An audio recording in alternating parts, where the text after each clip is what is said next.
Ladies and gentlemen, welcome back to the channel. Welcome back to the 6th round. Good morning, good afternoon, good evening, wherever you are watching this from around the world, because we have fantastic fights in the dark horse country of MMA, in my opinion, and that is, of course, my own Canada.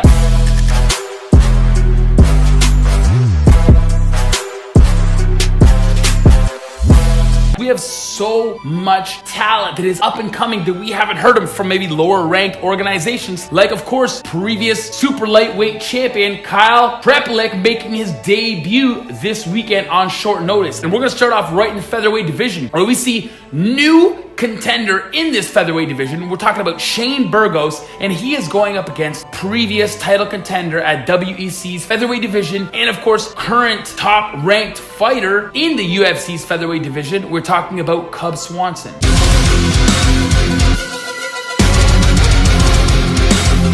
Now, Cub Swanson is on a 3-fight losing streak, but let's look at the people. We're looking at Renato Moicano, top contender in the featherweight division. We're looking at Frankie Edgar, previous champion in the lightweight division, and of course, Brian Ortega, who just came up short against Max Holloway for the 145 strap. One thing about Cub Swanson, he has been fighting top contenders his whole life. He is a firecracker in that octagon. He promises explosiveness every single time with that kill or be killed attitude, sometimes to his demise, but never to the demise of the entertainment of the sport and for the fans. Shane Burgos, on the other hand, he is 4-1 in the UFC. 2 fights ago was his first loss when he came up short against Calvin Kattar, and that was his first loss on his MMA resume, period. But nonetheless, the only person that we recognize, well, for the most part, most MMA fans recognize on his resume that he has fought against and he beat, but it was Godofredo Pepe, which is, of course, a very formidable opponent, but not these top contenders that Cub Swanson is used to facing. They're both very well-rounded fighters. Shane Burgos, just because he has fought really the biggest names, doesn't mean he's not worth this main stage. 10 people won't know who Shane Burgos is if you're just asking the regular Joe Schmo MMA fan. But Cub Swanson has been fighting top contenders his whole life, and he is looking to get back into that win column, the resurgence. He still has that drive. He still has that tenacity, that animosity that lives with inside him,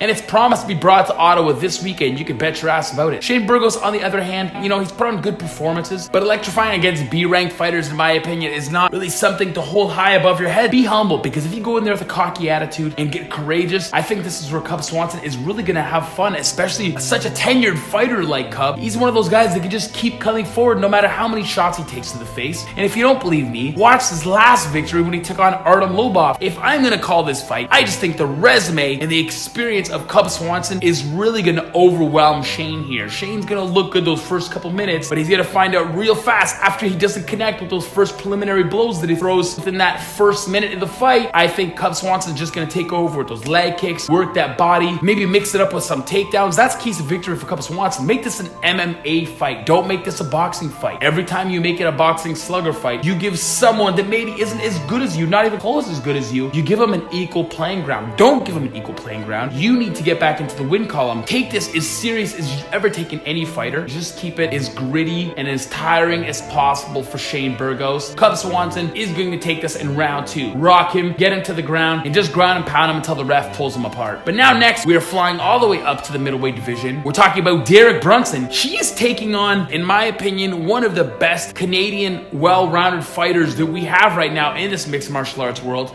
We are talking about Elias, the main event, Teodoro.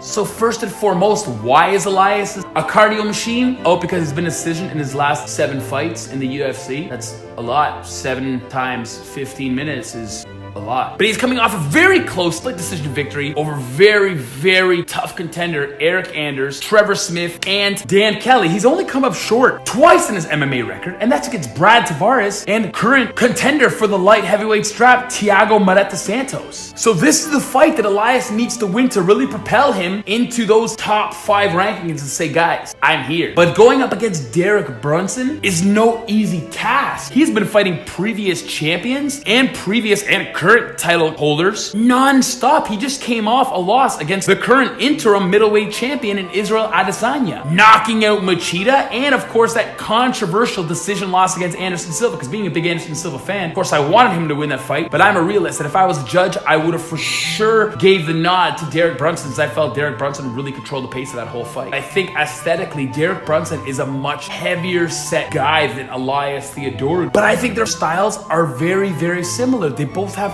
really fantastic grappling and wrestling. Is cardio going to be a problem for either of them? I don't think so, because Derek Brunson has proved time and time again that he can go to decision as well. And like I said, he is a bigger and, in my opinion, more powerful guy than Elias. So I think the wrestling is going to kind of negate each other's grappling and wrestling abilities in this fight. And I think it very well could stand on the feet. And if it's going to stand on the feet, unfortunately, I do love the Canadian fighter Elias Theodoro. I think he's fantastic and has amazing abilities. I just think, unfortunately, the stand-up game for Derek Brunson and the power that he possesses in all of his techniques is going to be a little bit too much for Elias. So I think what's going to happen, they're going to try to maybe take each other down, but they won't be able to. So they'll have no choice but to use their striking. And if we're using a striking advantage, I'm going to have to give that to Derek Brunson, winning this by decision. Main event's going to stick in there and put on one hell of a fight, but I do think Derek Brunson is going to be able to wear him down and outpoint him, especially on the feet. So I do have Derek Brunson winning this via unanimous decision. Now we're going to go to the main event. The main event I am so excited about, because we're talking about the previous WEC lightweight champion, the current welterweight and lightweight UFC top contender, and my personal favorite fighter in the lightweight and welterweight division of all time. We're talking about Donald Cowboy Cerrone, and he is going against gritty, very Rocky style-esque fighter, Raging Al Iaquinta.